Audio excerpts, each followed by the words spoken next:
Welcome back to the channel. This is Matt Garland, NMLS number 58700, but better known as MG the Mortgage Guy. We are live. We are blessed. Thank God for another day. Thank you all for subscribing to the channel. We're about to hit 100K subs for almost 40K in 3 months. Shout out to Tukes. Make sure you guys like, comment, share, subscribe, hit the bell for notifications. And as always, make sure you guys go to MG Bookstore. Go to mgbookstore.com, pick up the books, House Economics, Real Estate Investors Manifesto. And don't forget, we got the Ultimate Homebuyers webinar on March 11th and 12th, virtual event, 2 days of information. So while you're at the bookstore, get the books, get the webinar. And if you get the webinar, you get a discount on the books. You get both for $44. All right, so we got a dope episode today. We got Tukes Productions in the building.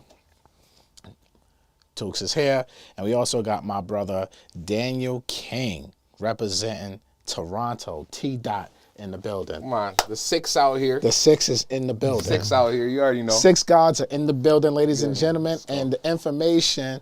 And shout out to Tanisha. I said her name right, Tukes. Okay, finally. Shout out to the ultimate moderator in the building. She's in the building as well, right? But we got the six god, Danyel King. Right, and this video is about how to go from 100K in commissions to $1.5 million in commissions in 1 year. And my man Danyel King right here. And this information is not just for Canada. This is universal. No matter where you're watching this from, if you're a salesperson, my man, this story is incredible. So first of all, Danyel, thank you for being on the channel, my brother. Thank you for having me, my brother. No doubt, no doubt. So look, tell the people who you are, and a little bit about your background. 100%. My name is Danyel King, also known as King Sold on IG. And I started off selling cars. You know, I was a car salesman for about 10 years. But prior to that, like I had my first business at 8 years old. You know, I've always been in the sales industry. So whether it be selling cars, selling hot tubs, hardwood flooring, you know, now we're selling real estate, right? So I've always been in sales. And you know, 2018, I was still selling cars, and I was only making about 100K. That was my best year in car sales. And then I transitioned from selling cars to 2019 selling real estate. My first year as a real estate agent, I did 1.5 million in commissions in just a few months, which I would love to tell you guys a little bit more about. But now I'm on the path to development. I have my first development site in Niagara Falls in Canada on the Canadian side. We're building about 100 units, so should be ready in the next couple of years. So I'm excited, bro. It's a pleasure to be here in New York. My mom's from the Bronx, so whenever I come here, it's like my second home. Shout out to the Boogie I Down. haven't been here in 10 years, but, you know, it was a pleasure to, you know, come here and meet you at, you know, Absolutely. At Rashad's birthday dinner. And, you know, I was happy to be when here. you was telling me the story, man, I was like, yo, nah, you got to come on the channel, man. Let's do some content, man. Like, because what you was able to do, man, and what you're doing right now is incredible, and I think it definitely will add a lot of value to my audience. So let's start this from the beginning. You started off in car sales. Yes. Tukes is a car guy, right? He loves cars. Yeah, what kind of car you drive, Tukes? I drive a Supra. Okay. Yeah. WRX? No, it's a Toyota Supra. Supra. Yeah. Oh, okay. Supra. Okay. Yeah, not Supra. I heard Subaru. Oh, no. I was like, I got nervous. I'm like, are you really? Oh, okay. I was like, yeah. Yeah, that's one of my favorite cars. I had a Mark III. So I have a Mark V. Okay. So yeah, it's not a classic Mark IV, but yeah, it's a Mark V. That's what's up. So you was doing 100K in car sales, Yes. right? And you transitioned to being into real estate. Yeah. What made you transition from car sales to real estate? So truthfully speaking, there was a couple things. So first of all, cars are depreciating assets, right? So every time I would sell a car, even if, you know, the person was happy, you know, with the purchase and they drive off, I knew that right away, you know, they're going to lose 10, 20% of the value right away, you know. So just off the rip, I was just like, yeah, I'm helping these people get from A to B, but I'm not really helping them, their lives on a grand scheme of things. Yeah. Right. So I wasn't making as much as I would want to make. You know, I felt like I was kind of hitting my ceiling. You know, I was working 7 days a week, you know, and, you know, I had my own business. Right. So I was doing everything. I was at the auctions 2-3 days a week getting cars. I was picking cars up. I was bringing them from there to the body shops, getting them fixed up, bringing them to the mechanic shops, getting them certified, then getting them detailed. Like I was pretty much running around doing everything by myself, which I should have leveraged and actually built a bit of more of a team, you know. But in my mind, I'm like, you know what? I want to be able to, you know, I have trust issues, you know what I'm saying? So especially as an entrepreneur, sometimes you feel like you got to do everything by yourself. I was wearing every hat, which was the wrong thing for me to do. But 2016, I bought my first property back in Toronto. It was a condo. I was interviewing different agents, and one of the agents ended up being my mentor. And he's like, yo, you're good at selling cars. You know, you should sell real estate. Like sales is a transferable skill. You could pretty much, if you could sell this, you could sell anything. Right. I saw the way he was living. You know, he pulled up in a Range Rover Autobiography. You know, I'm 21. I was young, you know what I'm saying? I'm in my early 20s. He come through with the Louis V pouch, you know what I'm saying? So I'm just like, I'm trying to live like this guy. You know what I'm saying? There's not too many black people, you know, where I'm from that are living like that, you know, that got it the right way. Right. You know what I'm saying? So I'm like, you know what, if this guy, you know, he's living the way I want to live, you know, I was always taught, you know, find a mentor. You know, I don't listen to people that don't make what I want to make. You know what I'm saying? I'm not taking advice from people that are not making millions of dollars, right? So I saw the way he was living, and he's like, you know, there's opportunity here for you. I locked away myself for 3 months. I got my license where, you know, for most people it would take them 1 year to 2 years. I locked myself in my house. I didn't go nowhere. I was Uber eating every day, and I didn't leave my crib, you know what I'm saying? I got my license in 3 months, and from there, the rest is history, right? So I went from selling depreciating assets to appreciating assets, helping, you know, people build wealth through real estate. And in the process, it's been a very, very profitable transition, to say the least.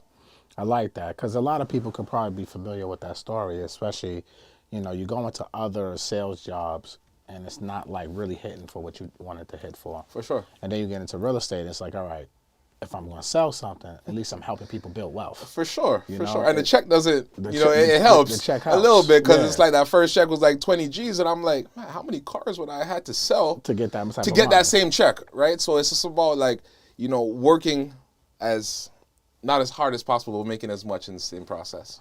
So let's talk, right. So you made 100K car salesman. Now you're in real estate, and you started that journey. Like, how did you scale your business so fast in your first year in real estate to make 1.5 million?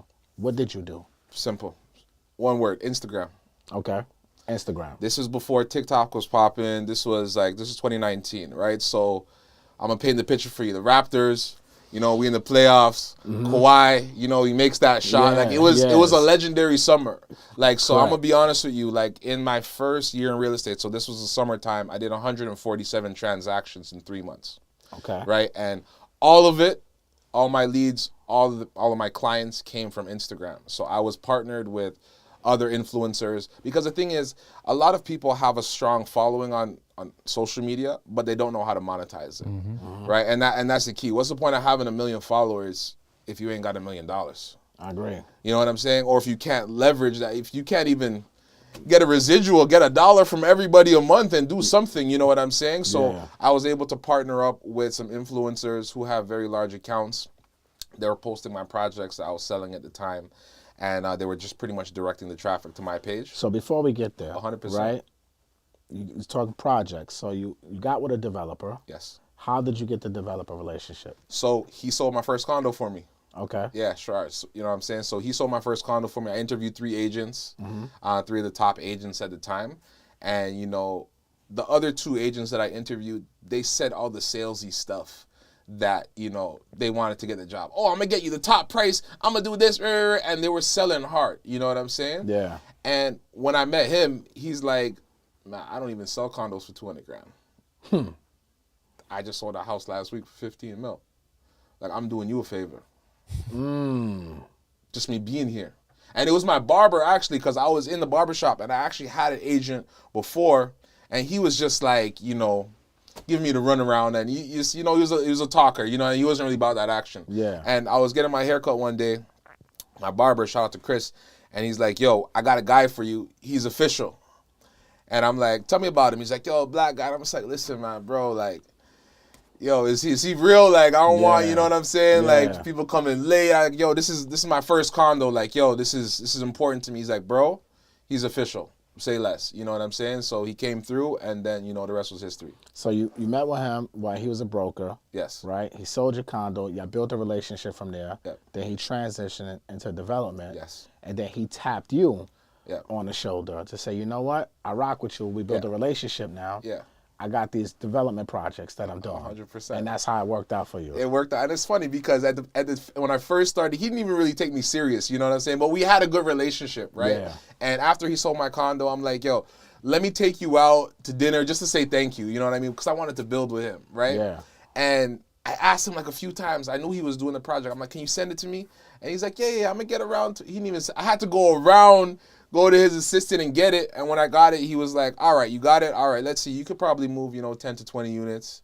And I'm like, all right, I'm gonna show you what I can do. You know what I'm saying? Because I'm hungry. How many units was this whole development? So the first project was 56 units. We just completed that. That was phase 1 of the Niagara project. So we just completed that.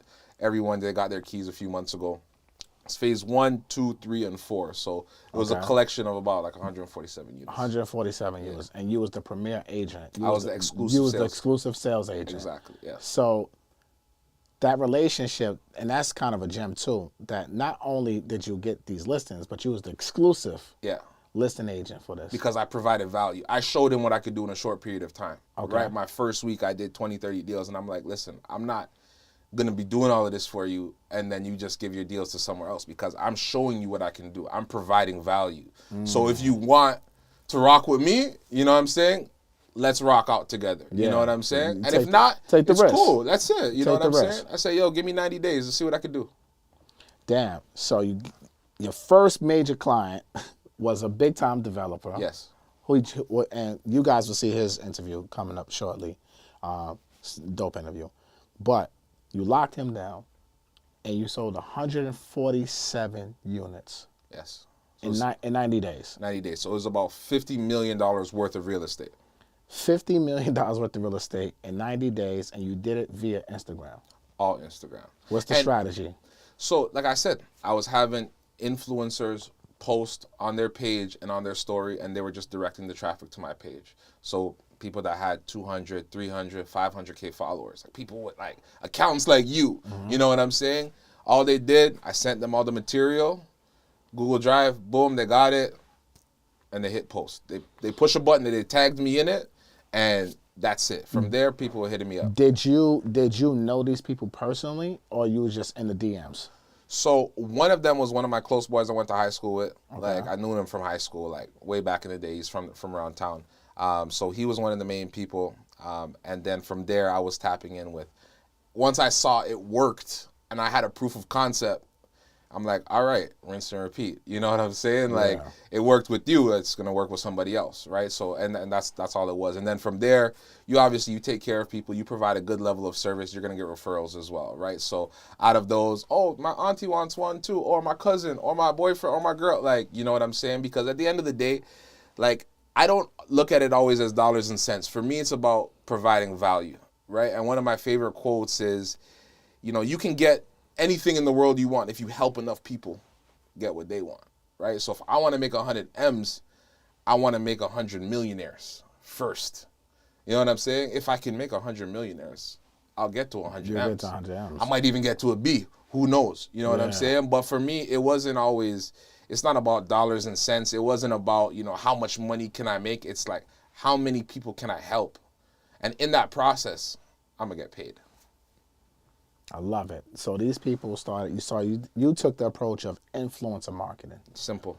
Influencer marketing, they will post your stuff, tag you to it, Yeah. and then now you're basically getting their audience That's it. and coming to you. That's it. And the thing is, like, there's so many real estate agents that still do door knocking and cold calling, and it just makes no sense to me. You know what I'm saying? We're not in the 90s anymore. You know what I'm saying? I was just having this conversation. You know what I'm today. saying? People are not even really watching TV to watch commercials and stuff like that anymore. So it's like, if people are on their phones 8 to 10 hours a day, and I'm trying to get in touch with people, I'm not going to put up a bus shelter ad. And I'm not going to knock on someone's door because I don't want somebody knocking on my door. But, you know what I'm saying? If I'm on IG and I see somebody that I know post something, I'm gonna go to the page. I'm gonna check it out. It takes 30 seconds of my day. You know what I'm saying? So dealing with the warm market is much easier for me in terms of sales than going straight, to try to deal with a cold client and try to convert them into a real lead. Yo, I agree with that 100%. I was having a conversation. I got interviewed on the podcast earlier today, and I was like, yo, why am I going to sit behind my laptop and chase realtors all day or chase this person all day when I could get on live and I could have a couple hundred people? That's my prospecting. 100%. The leads are right there in front of me. I'm meeting the people where they are. Live. It's live. You know what I'm saying? So why am I going to sit here and do this old school marketing tactics? It works, but it doesn't work for me. Yeah, no, but it's not efficient. It may still work. Yeah. But how many doors do you think you got to knock on to find a client? Exactly. 500, 100, 1,000? A lot. You know what I'm saying? Yeah. Or you can go on live and, even if it's 100 people on live, those are 100 possible clients right away. You know what I'm saying? We're not even talking about knocking 100 doors to find one client. You have 100 clients tuned into you live and they want the information and you provide great content. You know what I'm saying? So they're going to tune in. 100%. Why wouldn't they? Yeah. That's incredible. So you did this all off of Instagram. You monitored, and how many followers did you have? At the time, I had about 4,000 followers. So 4,000 followers. So you didn't have a I big didn't have. account. I tapped out because remember I was transitioning from cars, right? So I was the car guy. Nobody was trying to hit me up for no real estate. You know what I'm saying? So Yeah. I already pretty much all of my market. I've already I sold them cars, their friends, their family members, but there was only maybe 2 or 3 of those car sale clients that actually transitioned to real estate sales. Right. Everything else was brand new. Well, 4,000 followers, and you did the influencer marketing, made $1.5 million. How much were you paying the influencers? I was giving them anywhere from 0.5% to 1%. So the average transaction was $400,000. 1% of that is $4K. So instead of adding them and say, hey, what's your fee? You want $2,000, $3,000? No, you was like, look, I got something better. If the leads come from you, simple, I'll give you a percentage of what I'll make 100%. Off the deal. How did you track and measure that though? Because if you're hitting up all these influencers, right? Yeah. How did you know that this lead, like Joe Smith, came from X, Y, and Z? Oh, it was simple. Whenever people would hit me up or whenever I would meet up with them to do a deal, I would say, oh, how did you hear about me? Okay.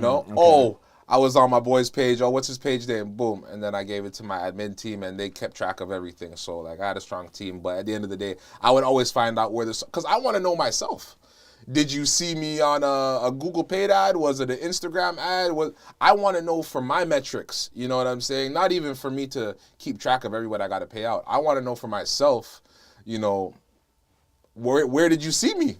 You know what I'm saying? Because I want to be able to duplicate that. If I known that this person sent me 50 deals, me and him going out to dinner this weekend and we're going to chop it up a little bit more and we're going to find out how we can make some more bread together. Yeah. Nah, that's gangster. I like that. Right, and I think more people need to do that, is use influencer marketing. Hell, look, I didn't even know I was doing influencer marketing too when I started with DJ Envy.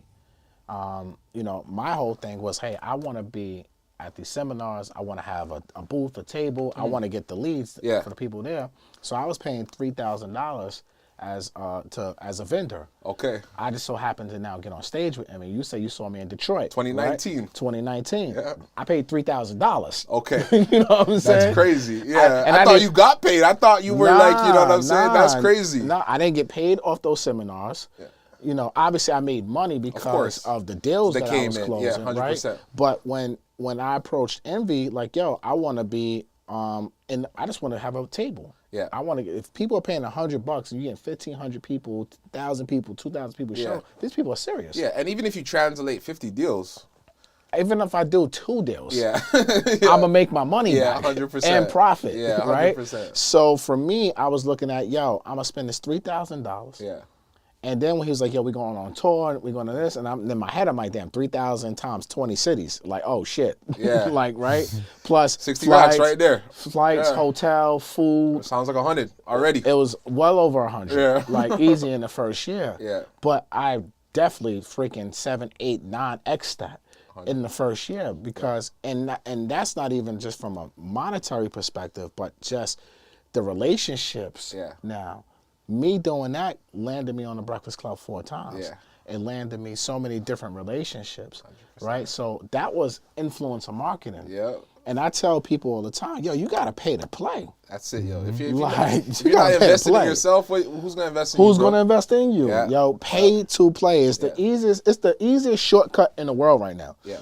Is to pay to play. When I first came to this business 20 years ago, there was nobody to pay. Yeah. I could have paid the people who don't look like us, right? But they're not going to push me and show me the love that I think I would need because they don't look like me. They're not from my communities. 100%. They don't understand me, right? 100%. And they're going to want astronomical money too at the same time. So when I started investing with Envy and doing this, not only did it build a relationship with him, and we're still brothers to this day, and he still refers me people to this day, right? Yeah. But it was just like you just saw me. You just like, yo, you saw me in 2019 in Detroit. Like, I was like, where you was there? I was live. I was front and center. I was in the front row. That's crazy. I drew from Toronto. Like, you know what I'm saying? I met mad people from Canada. Yeah, bro. And then you was definitely probably one of the people that I met there, too. And it's crazy because, like, at that point in my life, like, bro, like, I was nowhere near where I am right now. You know, that working on development sites and everything like that. Where I was then, it was just like, I just wanted the knowledge.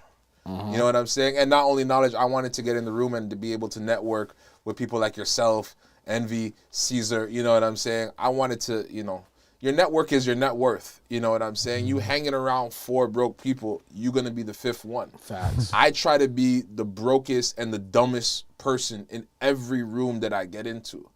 I don't take advice from people that is not making 10, 20, 30 million dollars a year because that's where I want to be. That's the trajectory that I'm on. You know what I'm saying? So yeah, by you putting yourself in those rooms, bro, that $3,000 right now, you're probably looking back at it right now like, yo, I would have paid 20 grand a show. That's a fact. You know what I'm saying? Because 100%. The ROI that you got is crazy. It's priceless. The ROI is priceless. Yeah. For me spending that type of money and doing that. But I think, look, you sold 147 deals by profit sharing. Yeah. Basically, and using their audiences for your benefit when you didn't have the bigger audience. And I think that's key for any salesperson or real estate professional out here. That's the quickest way to grow your brand. For sure. Is influencer marketing, tapping in. Collaboration. Like, give them what they need, and they're going to get you what you need because it's a relationship. It's a business transaction. And now, if it's working for you, you're going to keep paying the influencer, and the influencer going to keep seeing that money come in. That's why brands do brand deals, 100%. right? They want results. It's kind of the same thing. So you took that same approach. 100%, bro. And like I said, once I saw it work, it was just rinse and repeat. Rinse and repeat. Like, if something's broken, I'm not going to fix it. You know what I'm saying? I always wonder what's going to happen with everything when, because eventually maybe in like another, let's say like 10 years, everything's going to be social. That's going to be the only way to market, right? Yeah. So I always wonder what's going to happen to people who are still doing business the old school way. You know what I mean? Get phased out. Yeah. So, but that's new a lot. New money's like gonna take over. It's a lot, bro. Yeah. New money's gonna be taking over. You know what I mean? Like, when you think about, like, you know, even like the Super Bowl and like what they charge for ad spots, and you know, it's crazy. Even crazy that has money. changed. Even that has changed too. There's not as much people watching the Super Bowl anymore, right? People are watching the highlight reels on Instagram, on TikTok, on Snapchat, right? So it's like this is the new wave. This is a new generation of how people are going direct to consumer. I'm not paying 50 grand for a billboard. I'm not paying 30 grand for a television spot. You know what I'm saying? I'll take that 30 G's and I'll allocate it to Instagram and TikTok. I'll run sponsored ads. I'm going to target the audience that I want to talk to. If I'm selling in Niagara, I'm targeting Niagara. You know what I'm saying? If I'm selling in Toronto, I'm targeting Toronto. So yeah, this is the future. Are you doing all this content with your phone, or are you doing more like at this level? Are you kind of just like camera stuff? You have a videographer? Yeah, so we actually have a full-time videographer on staff now. Okay. But prior to that, everything was on my phone, bro. You know what I'm saying? Yeah. My iPhone guy, so I always made sure I had the newest iPhone. And, you know, right now I got the 14 Pro Max. And it's crazy. I was in Dubai a few weeks ago. I shot a podcast out there for my podcast, Millennials to Millionaires. And I brought literally me and my boy were there. We had our iPhones. Yeah. We had the tripod stands, and then I had like an Insta 360 That's camera. It's a good camera. It's yeah. an amazing camera, Yeah. right? So I brought that to get content, but I just happened to meet some people out there, and I'm just like, yeah, we're gonna set up live. You know what I'm saying? I Yeah. don't have the camera crew, but it's not about the quality It's not the of message. the actual picture itself. It's the quality of the content that people Right. want to hear. Right. Yeah. Nah, that's a gem right there, man. There's a lot of information in this video so far. I really like the influencer marketing. I think the pay to play is definitely the way to go, and people are going to get themselves phased out big time in this world because they're not using these tools correctly. They're not collaborating with the right people, and this is why people are not making no money. Facts. You know what I'm saying? So now, all right, let's fast forward a little bit. Yes, sir. So you made 1.5 million your first year in commissions, and now you started flipping houses, and then now you transition from flipping houses to developing. Yeah. Why development? So when I sold all of those condos in 2019, I was excited. I made 1.5. I never made $1 million in my life before. I'm like, yo, which car am I gonna get? Is it the Wraith? Is it the Cully? Is it like, you know what I'm saying? You ready to I'm go excited. crazy? Then I realized how much money my mentor, the developer, made. And I'm like, word. Okay, I made 1.5, but you probably made like 15 mil. You know what I'm saying? Off of those 4 sites. I'm like, and it's crazy. It's like when you see like these rappers, or not rappers, ball players, they're getting max contracts for 150 mil. Yeah. And it's like, yo, that's a big bag. Yeah. How much is the owner making I want to get into it. to be able to afford that? You know what I'm saying? So it was just like, for me, transitioning from real estate sales to development, it was like, I didn't want to be the plug. I wanted to be the outlet. Didn't want to be the plug. You wanted to be the outlet.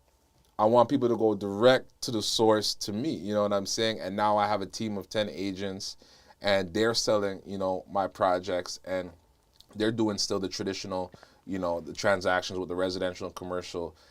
So I have a team. I manage them along with, managing my development site as well, right? So, I saw that the amount of money that was there, and it was like, yeah, I don't want to talk about anything else. How do I get to the development game? I got to buy some land? All right, no problem. So, let's buy it. So let's talk about that. What was your steps of getting into the development game? So first I think is key is like, there's no school for this. So it's like, most developers, especially in Canada, they've been in the game 50, 60, 70 years. That's generation to generation passed down. Yeah. And it's old white men predominantly. You know what I mean? There's a handful of black developers in Canada. You just met 2 of them, you know what I'm saying? Yeah. Right. But for the most part, it's gatekeeped. You know what I'm saying? It's very, very hard to get in. Yeah. Right? So the first thing is having the information, right? So if you have, a mentor, you have, the blueprint, you know what I mean, in terms of how to get into the game, that's going to be, one very, very important thing. And then secondly, it's actually just taking the risk, you know what I'm saying? And just taking that calculated risk, you know what I mean? Jumping out the window and be like, you know what? I'm going to do it. Like, I sold all my properties, I'm renting right now, and I'm all in on my development sites. Right now we're building like 100 units in Niagara Falls. Like I was telling you, this project's gonna be, $7.5 million in my pocket in the next 2 years, right? But it's like a lot of people don't want to wait 3 years for a paycheck. You know what I'm saying? It's like, it's slow money. You know what I'm saying? And it's like when people are transitioning from making, money every month, it's different. You got to be able to survive for 3 years without getting paid. You know what I'm saying? And now when you get that check, it's going to be healthy. Right? But you have to be able to survive, and be able to carry the land, carry the property, pay for the architect, pay for the planner, pay for all of these things, in order to be able to kind of get into the space. So it's one of those things where it's very easy to lose your shirt, but, you got to be all in.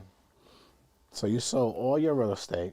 Yes. Took all your proceeds. Yes. And started buying up these lands. 100%. And now developing them to 100 units. Like, what's your numbers on this? Because you said you're about to make $7 million. So, like, how much you pay for the land and how much is construction? So, the land, I bought 3 houses. The land is going to cost me 1.94. So tell me the story, because you told us the story offline. Oh yeah, for sure. Tell us the Let's story rewind. about this. So for me, when you're buying land in Canada, if you're just buying vacant land, just a piece of land, you're putting anywhere from 30% down to 50% down, right? So if you're buying something for $2 million, you got to have a mill live, right? And that's just to get the land. You haven't done any work yet. Yeah. You haven't got architects. You haven't got planners. You haven't done any studies, wind study, traffic study. Like, you haven't done anything yet. You know what I'm saying? That's just you getting the door. So for me, one cheat code that I found is if you buy houses that are in correct zoned neighborhoods with high density, because I want density, right? That's how you make money, on density. It's economies of scale. Yeah. I'm buying these houses on large lots, right? So the first house I got was half an acre. Knocked on next door, half an acre. You know what I'm saying? Gave them an offer they couldn't refuse. They've been there since the 70s. They were planning on dying in that house. I paid them, it was like $150K over market value for the house. You know what I'm saying? I gave them an offer they couldn't refuse. I sat down at their kitchen table. I said, listen, I'm going to help you guys. You know what I'm saying? No one is going to give you this money for your house besides me, because I know what I can make on this site. I went next door. I got the third house. You know what I'm saying? Now I have a site. But instead of paying, 50% down on the land, I'm able to put anywhere from 5 to 20% down on these properties, which is going to, limit the amount of capital that I actually have to invest, in the front round. You know what I'm saying? Because like I said, it's very capital intensive. You could spend $250 to $500,000 on a development site easily. You know what I'm saying? I got a bill from an architect the other day. It was like $300,000. You know what I'm saying? So it's like you have to be liquid. If you're not liquid, you'll lose your shirt. You know what I'm saying? And the banks are gonna want to see as well. All right, how much money does this guy have into the deal? Because they're only gonna lend you a certain amount, right? So you have to, you gotta have bread, bro. Like, so that's why I'm saying, like, I had to liquidate everything. You know what I'm saying? I sold my cars, sold my houses. I got a little Tesla.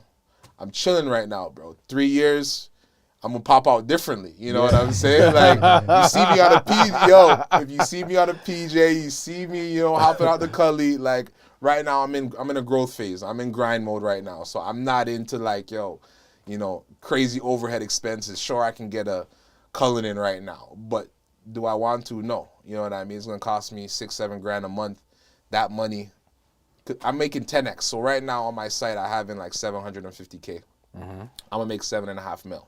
So I don't want this to go over people's head. So you got 3 houses. 3 houses. All next door. You check the zoning. Yes. And that's a gem, right? When you're buying property, you should always check the zoning on what you can build on. 100%. Right? Because you'd be surprised. A lot of people don't even do that. The people that I bought it from, they had no clue they were sitting on a gold mine. I paid one of the houses, I paid like 750K. They could have told me $1 million, I would have gave them $1 million. Because I knew what I could do. It was zoned high density. But people, they've been there 30 years. They don't care about development. Nah, they you know what I'm saying? They don't know. They never thought to check. They're just living day to day. They've been there since the 70s. So you got these 3 houses. They all next to each other. You paid what you paid. How much is it going to cost you to build this 100 units now? So the development cost is going to be, we're looking about at least 25 mil. 25 million. Yeah, in the construction costs, yeah. Jesus. 25 million. Yeah. Wow. All right. So you in this for what? 20, let's call it 27 million. Right? With acquisition and construction. And what's your value, your after construction value once everything is done? So the way I look at it for me is like when I do my performance, once the project is done, I'm gonna make $7.5 million myself. Okay. Right? If I was gonna keep it as an apartment building, that's another play as well. But as I was telling you before, like I'm in a growth phase right now. So I want to get that $7.5 million and I want to buy 10 sites. So you want to flip the entire 100 units to one multifamily investor, basically? No, I'm selling them individually as condos. Ah, okay. The plot thickens. That's it, right? And now when I'm selling them, you're going to make the commission as the realtor. My team is 100%. Yeah. But not only that, the deposits that you're using as well is owner's equity. So when the banks come and see, I have all these deposits, I sold all these units, it's less money I have to put in the deal as well. If I was building apartments, it would actually be more capital intensive than the condos, right? Because there's no sales, right? So if I was building apartments, this play, I could have actually made these 100 apartment units, and I would probably have made 500 grand a year for the rest of my life. Or I can get $7.5 million in 3 years and take the quantum leap and go crazy. And that's what and repeat the process. Rinse and repeat. So once I get that 7.5, 100%, I want to do the retirement homes. I want to do apartments. I want to do, more condos, and you know what I'm saying? But for this first project of mine, 100%. Like that's it. I need to get the big check, and then I can kind of diversify from there. Okay. How are you coming up with this $25 million for construction? Where are you getting the money for that? So how it works, and it's crazy, right? So the land that I purchased, I said for 1.94. Once you start doing studies and everything like that with the city, I'm getting higher density than is actually permitted because I'm on a main road.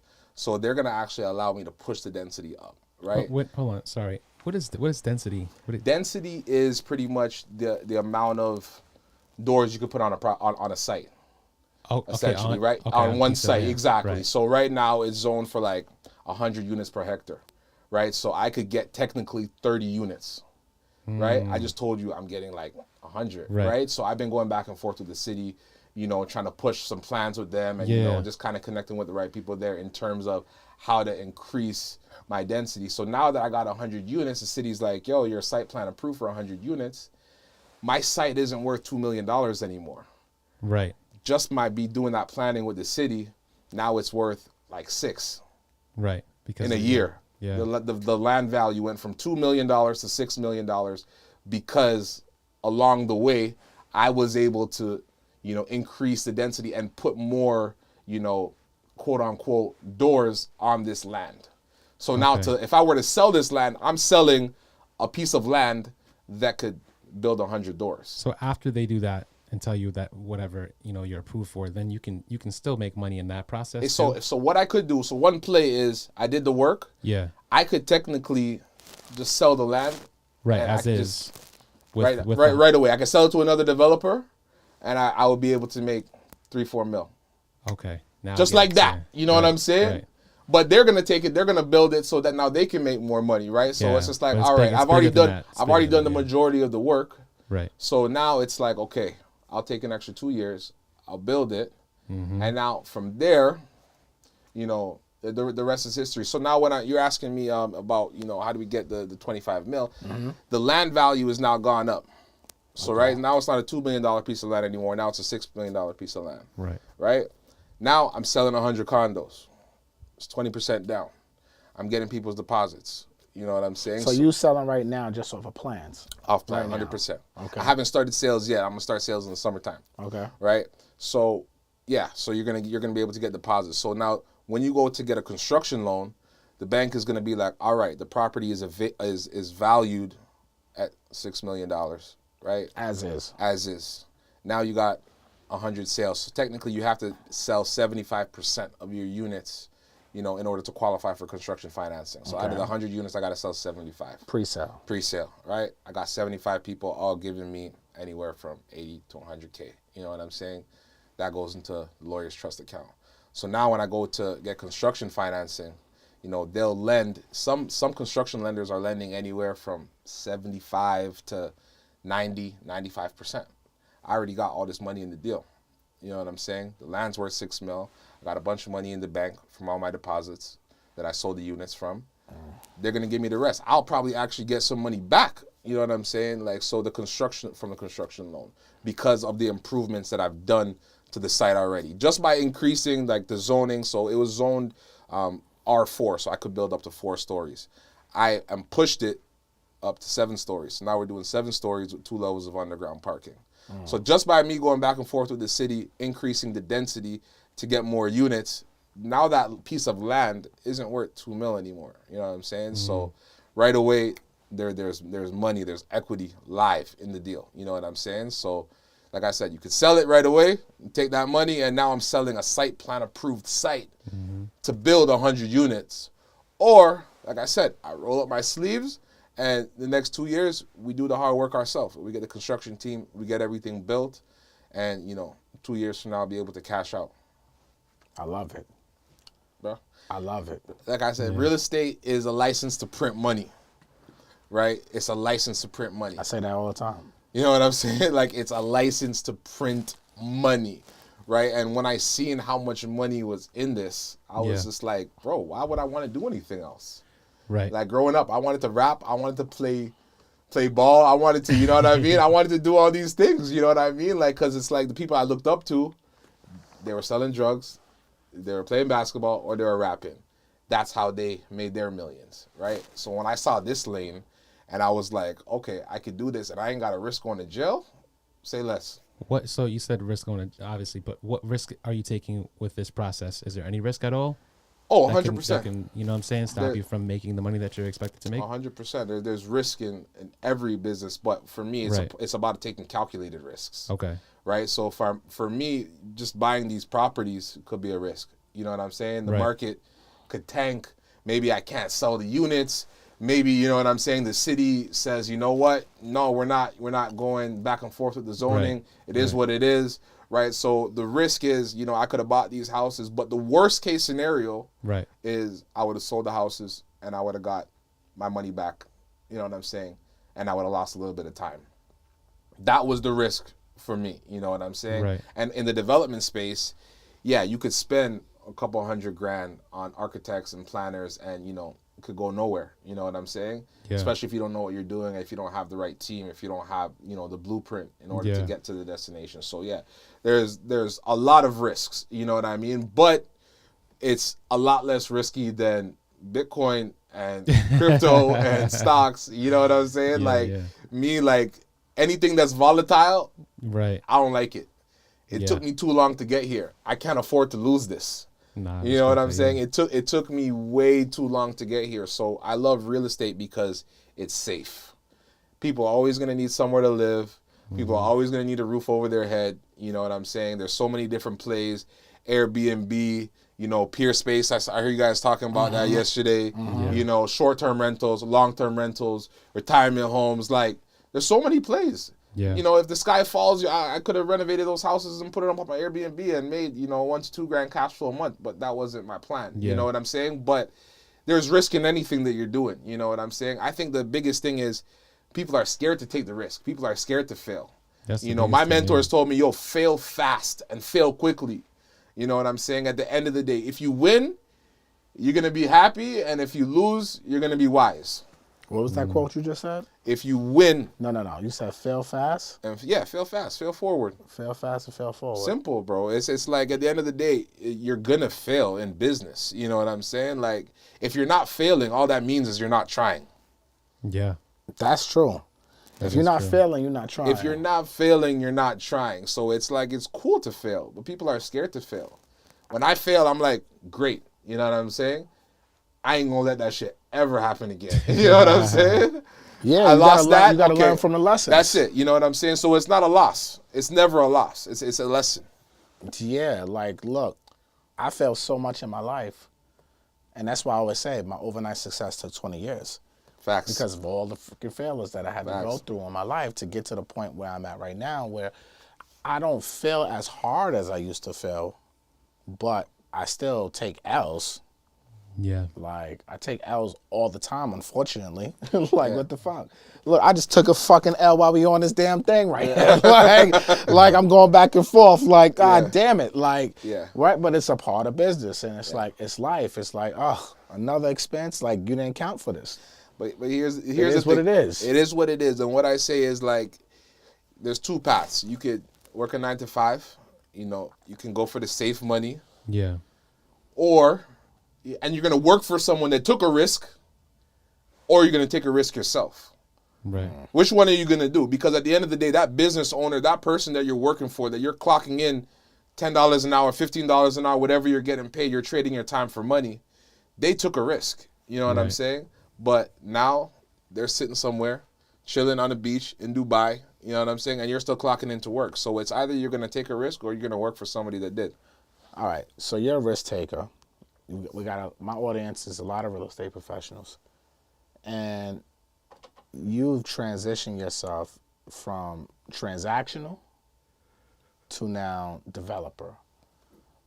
3 tips that you could give the audience to make their transition from transactional professional to now get into the development or being a full-time investor. So the first tip I would say is use social media. Don't let it use you. You know, if your screen time is 8-10 hours a day on Instagram, like, it shouldn't be scrolling. You know what I mean? That's the first thing. You know, Facts. when I was, first starting off, I was sending 100 DMs a day. You know what I'm saying?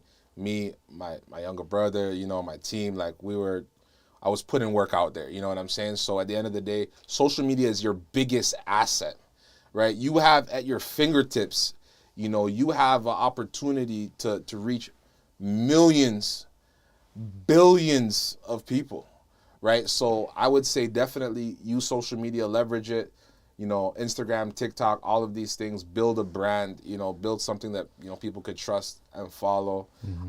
That's going to be key 100%, going direct to consumer. So social media, using that's the first tip. Second tip, take that risk, and be consistent with it. You know what I'm saying? At the end of the day, people are scared to fail, and we just talked about it. Right. There's nothing wrong with failing. If you're not failing, you're not trying. Be consistent. Having that, every day, that routine. You know what I mean? We're talking about that. I told you I just lost 100 pounds. Like, yo, that shit was hard, bro. You know what I'm saying? Like, it doesn't happen overnight, but it's like, if you have, a routine, like I had to cut out drinking, you know what I'm saying? Everything, carbs, sugar, this, that, like, you know what I'm saying? So at the end of the day, it's about consistency, right? A lot of people, they romanticize, the thoughts and the dreams, but they just miss the hard work. You know what I'm saying? When I did those 147 deals, it was 400 meetings I took in 90 days. You know what I'm saying? I was putting in 14, 16-hour days. You know what I'm saying? So at the end of the day, you have to do the work. Right. There's no workaround. There's no. If you want it, it's simple. You know what I mean? And it's crazy because I think it was Elon Musk. He was saying, one of my favorite quotes is, if you need motivation, like, you shouldn't be an entrepreneur. Facts. If you need something to motivate, like, you shouldn't be doing it, bro. Like me, like, the reason I'm doing this, I'm the oldest. My mom's a single mom. She's from the Bronx, and at the end of the day, I'm the oldest, bro. Like, everything falls on me. I got a younger brother. I got a younger sister. That's what makes me hungry. You know what I'm saying? I got hungry tatted on my stomach in bold letters to remind myself when I wake up every morning and I look in the mirror, like, I don't care if I'm worth 10 mil, 100 mil, a B, I'm still going to be hungry. Yeah. You know what I'm saying? I still want more. I don't have a number that I want to make. My number is more. I want more. You know what I'm saying? Like, I want to help more people. I want to make more money. I want to leave generational wealth. I want to leave a legacy behind. So that's the second thing. And then the third thing is, like, your network we talked about earlier, your network. Your network is your net worth. If you're the smartest person in the room, it's your own fault. If you're the richest person in your room, it's your own fault. You know what I mean? If you're taking advice from people who are not where you want to be in life, it's your own fault. Yeah. You know what I'm saying? So you have to position yourself around like-minded people. I came from Toronto to come to this EYL event. You know what I'm saying? To position myself around like-minded individuals. And I had no other business in New York. You know what I mean? I got a lot of shit to do back home right now. You know what I'm saying? I'm out here in the hotel on my laptop, Zoom calls, but I came out here to put myself in the room. So getting in the room is the first part. Part 2 is when you're actually in the room, then what? Being intentional. That's it. You know what I mean? How do you translate now being in the room to, all right, now we're sitting here. Yeah. You know what I'm saying? Like, yeah, that's a fact. You was in the room. We met in the room, and we're here now. And now we're here now. And he was in the audience too. Yeah, 2019. Your first. This is very inspirational. Yeah, those are probably that. Honestly, for me personally, those are the 3 best tips that I've ever heard on. Because he asked this question a lot. Yeah. And sometimes it's kind of like He'd be like, "Oh, why it's you true." always asking that? Yeah, because it's kind of like, all right, here we go, 3 tips. But like that was very relatable. You know what I'm No. saying? Like it was definitely inspirational. And I'll be honest, bro, this is a full circle moment for me. You know what I'm saying? When I drove to Detroit in 2019, it was in a Honda Civic. You know what I'm saying? With my boy, like, you know what I'm saying? Like, yo, he's like, bro, I got the gas. You drive, like, you know what I'm Yeah. saying? Like, once again, I wanted to get in the room.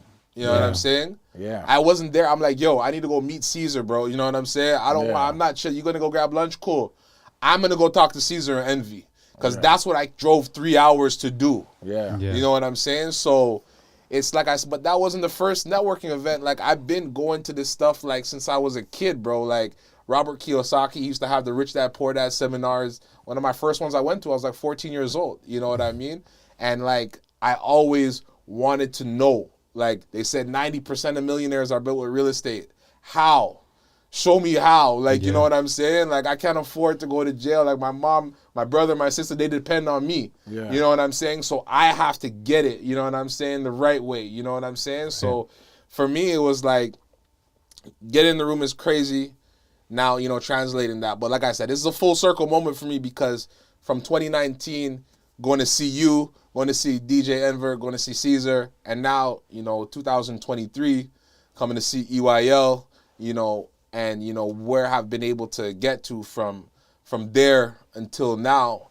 It's a miracle, yo. Praise to the Most High. I can't, you know what I'm saying? I wake up every morning and I thank God. Like this, I didn't get here by accident, you know what I'm saying? He had a plan for my life, and, you know.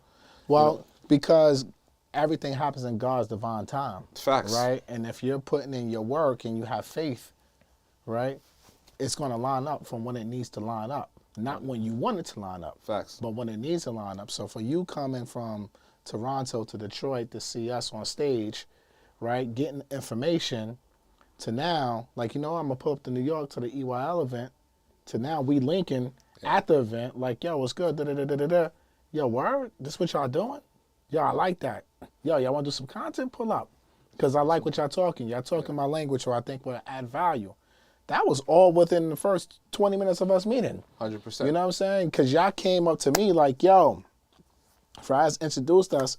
It's like, yo, as soon as I walked in, Fraz was like, yo, Matt, my people are here from Toronto. I need you to meet them. Yeah, we came 10 people deep. I was like, yo, bro, I just walked in the door. Yeah. Like, and I see you come in with your Louis V bag. I got the gifts for Shadi. I got the I champagne. I got the Louis V bag. I'm like, bro, I can't even shake Yeah. nobody's hand right now. Just give me a Yeah. second. And we're going to definitely, and it was like literally like an hour and some change later, Jamal comes up to me. Smalls like, yo, Smalls is like, yo, Matt, Fraz people, da-da-da. I was like, yo, he was telling me about his people here in Toronto, because that shit was packed in there. Yeah. Right? Because as soon as I walked in, and I'm just getting bombarded, and I'm like, I bet. Like, let's meet them before I leave, like, because I'm getting out of here soon. And then we wanted to go in the club, which I didn't even expect, but that's another story. Yeah. Then we linked up, and when we started talking, and you was very intentional, like, yo, look, bro, this is what I'm doing. Bang, bang, bang, bang, bang, bang. And my man right here, yo, you need to definitely know him, because he's doing bang, bang. I'm like, word? I'm like, nah, y'all out here doing something major, and I like it. And I like when people come up to me in these type of environments, and they're like to the point. Yeah. Because a lot of people just, look, I appreciate the praises and everything like that. That's cool, that's great, da-da-da-da. But all right, what are you doing? How can I help you? Like, how can I help you? Like, your time is valuable as well. You want to just take a picture? All right, cool. Let's, you know, I appreciate the flowers and everything like that. Thank you for the support. Boom, boom, boom. Let's take the picture. So in my head, if you don't use that minute or two that you have when you in these events to kind of like, yo, now that I got you, yo, let me tell you this elevator pitch real quick. Yeah. You know what I'm saying? Because too many times, and this is why I always say to you guys, when you in these seminars and shit like that, you need to stop worrying about us. Facts. You need to be talking to the people that's in there, because they paid the same money Facts. as you to be there. So be intentional about whatever you're doing. Yeah. And that's why I was like, yo, I like what y'all saying. First of all, two of my people that I trust both of their judgments are vouching for y'all. So you know what? Let me listen. And then when I was listening, I'm like, oh shit. Yeah. Like, this is dope. And we had Sherrod. We didn't do a live. We're gonna release Sherrod after, you know, we edit it up and everything like that, because what he's talking about is crazy. And what you was talking about, you know, 1.5 million in less than 12 months, your first year in real estate, that's not happening. So I appreciate you being intentional and coming on the show and kind of, being transparent and sharing your story, because I'm sure it will help a lot of people who's going to watch this, not even if you're in real estate. I think this was just life lessons. For sure. In all honesty, that, if you're intentional, because you operate by a closed mouth doesn't get fed either. Simple. You're opening your mouth, pause, and talking about what you want. Yeah, 100%. I appreciate you saying pause. We say that back in Toronto too. You know what I'm saying? Right? But you're speaking into existence what you want. Bro. And that's so key. Yeah, manifestation is real, bro. Super real. One of the other gems I'll leave with before we close up is, one of my favorite clips is from E.T. the Hip Hop Preacher, and he's like, yo, you're not gonna succeed until you want it as bad as you want to breathe. Mm-hmm. You know what I'm saying?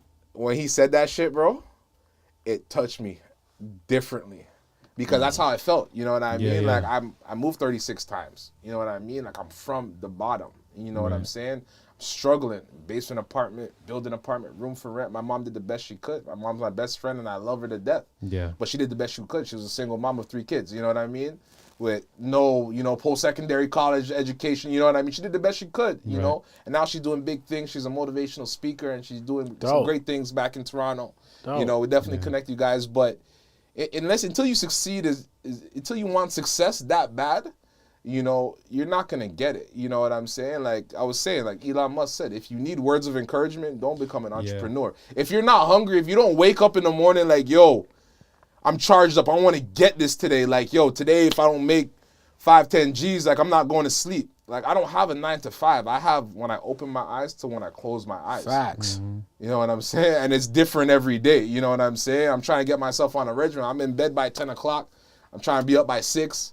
Most millionaires are up at 4. You know what I'm saying? I'm trying to get up earlier and earlier because, those are the times, there's no distractions. You know what I mean? Nobody's calling, no one's texting. You can actually lock in and get work done. You know what I'm saying? So you got to want it. You know what I'm saying? But, you have to have that hunger. And everybody doesn't have it, and it's cool with that. But I'm saying if you do want it, you know what I'm saying? You have to go take it, bro. That 5 a.m., 4 a.m. club is real. Yeah. What time you get up?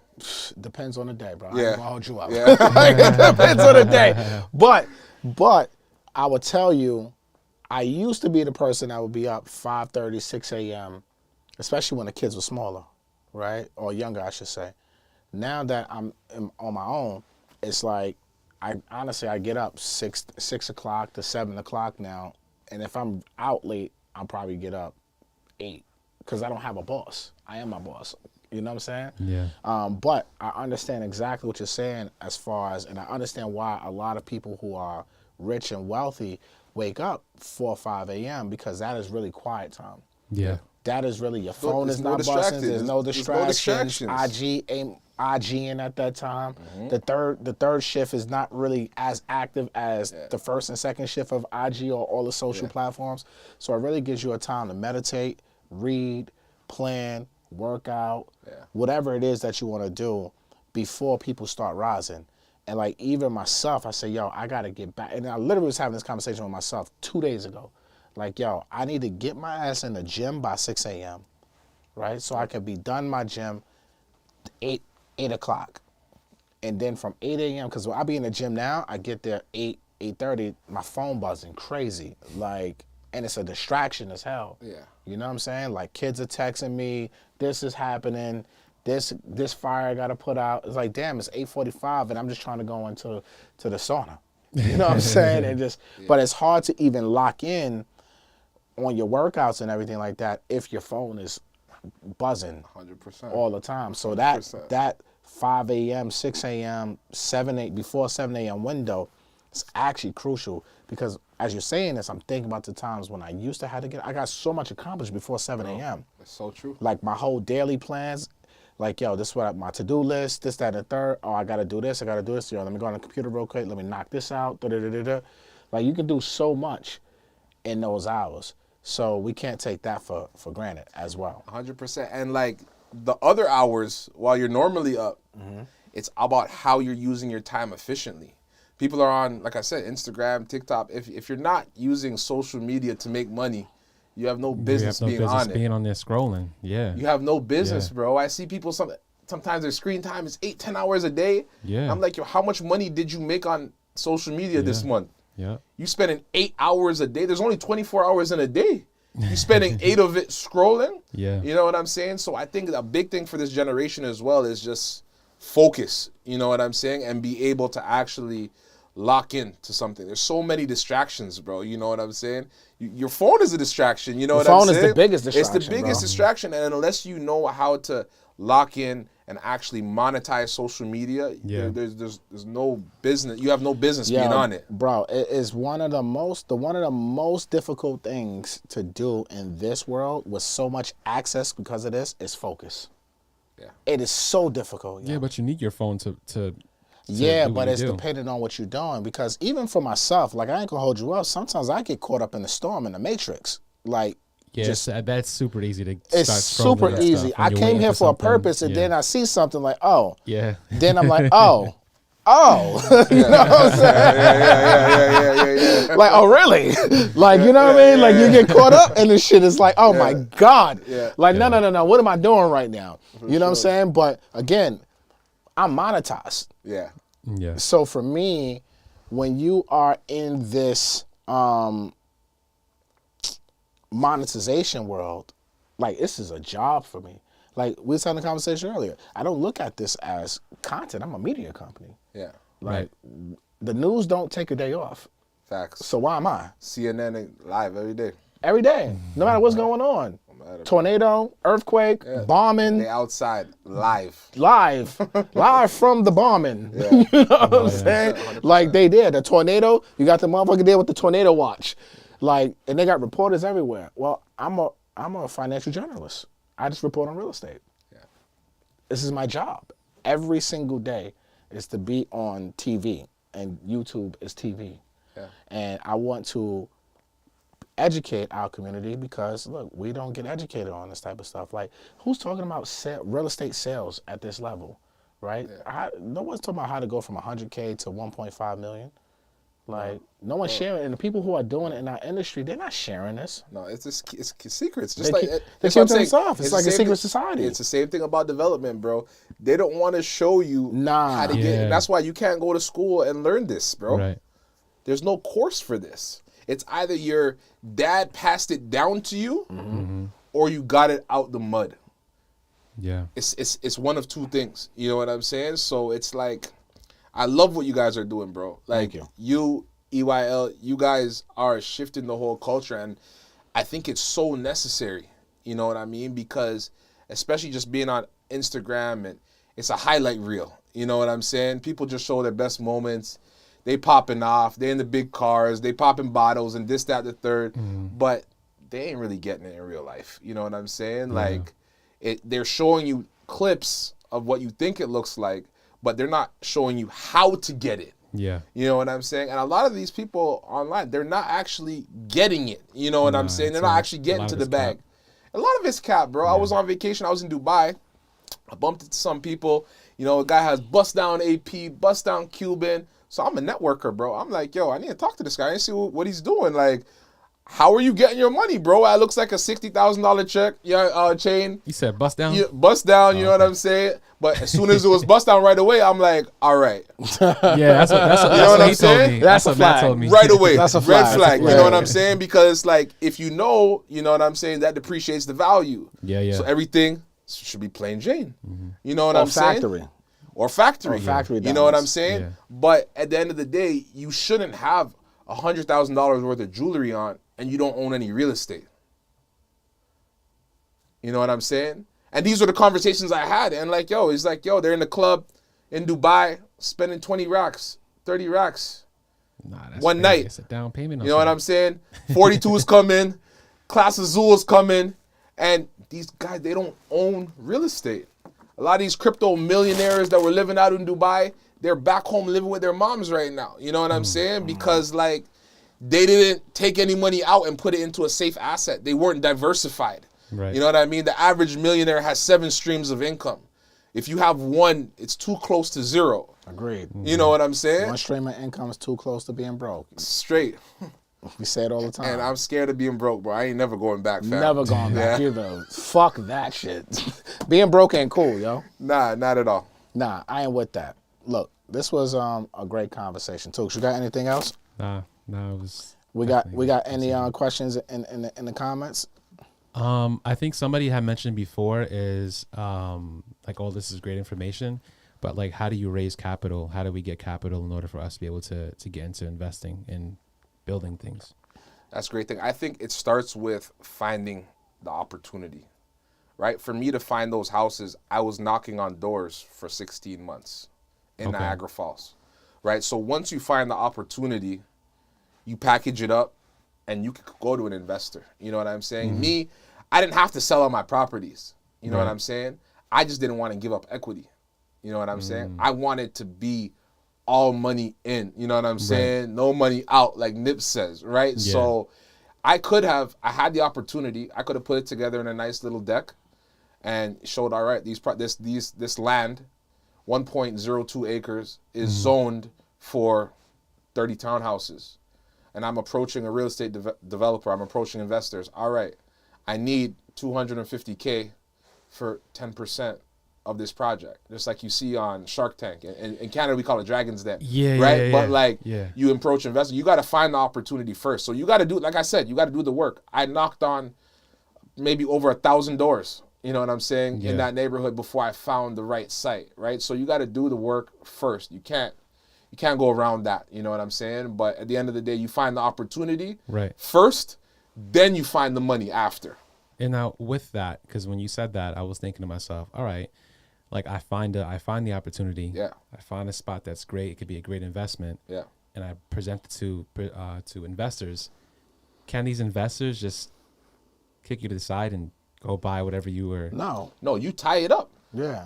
Okay. So how listen, do you secure that so it's like, you know what I'm You saying? sign an agreement of purchase and sale. I'm giving you $10,000 to buy your house. I'm closing in 12 months. I own a piece of paper that says that I'm buying that site. You know what I'm saying? So like, I'm not talking to anybody till I got that shit locked up. That's what you know I'm what I'm saying. saying? So, okay. I don't want nobody to cut me out. You know what I'm saying? Go straight to the plug. Right. So at the end of the day, like, yeah, you got to make sure you cross your T's, dot your I's. You get a good lawyer. You know, draft up some JV documents. You know what I'm saying? If you don't know, and the thing is with development, like I said, it's complex. I'm not gonna sit here and tell you that it's easy. No, if it was easy, everybody would do it, right? But if you have the right partners, you have the right team, the right architects, you know what I'm saying, the right mentors, you know what I'm saying, like the right people around you. That's why I said your network, right? If you have the right team and the right circle around you, you could accomplish anything. Solid. Yeah. Ladies and gentlemen, there you have it. Tell them how to follow you, bro. Follow me on IG at KingSold, KING.SOLD.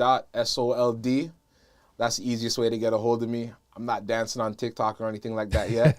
But I don't know. I might have to start doing it because TikTok is popping right now, the way they're playing with the algorithms. But, you know, you could, follow me on IG, KingSold. You could DM me, reach out to me, kingsold.ca. You know, that's the best way to plug in. It's in the description as well. So you got it in the description? Yeah. All right, man. We got the Six God in the building, man. Make sure y'all tap in with my guy. Appreciate the love today. Drop a gem in a comment one time if you got a lot of useful information out of this video. And make sure you guys go to mgbookstore.com. Not only pick up the books, but make sure you get the Ultimate Home Buyers Masterclass, 2-day masterclass, March 11, March 12th. It's ideal for first-time home buyers, new realtors, or new loan officers. Go to mgbookstore.com. The link is in the description, and it's pinned here in the live chat. So make sure you guys tap in with that. 8 hours of information, and it's only $20. It's almost free. All right? And you get lifetime access to it. And if you cannot watch it live, you'll get access to the replay Monday the 13th. So you'll have all the slides. We got 5 different presenters. It's going to be a lot of information. So go to mgbookstore.com. Pick that up today. We got a lot of gems coming in the comments. Make sure you guys like the video because in all honesty, it's a couple hundred of y'all in here and ain't enough likes. So make sure you guys not only drop those gems in the comments, but hit that like button too so YouTube will shoot this out to more people. All right, so we out of here. Thanks for you guys tuning in. As always, we got some more dope content coming to you tomorrow. So make sure you hit that bell for notifications, and don't forget to go to mgbookstore.com. All right, this is Matt Garland, NMLS number 58700, but better known as MG the Mortgage Guy. Peace.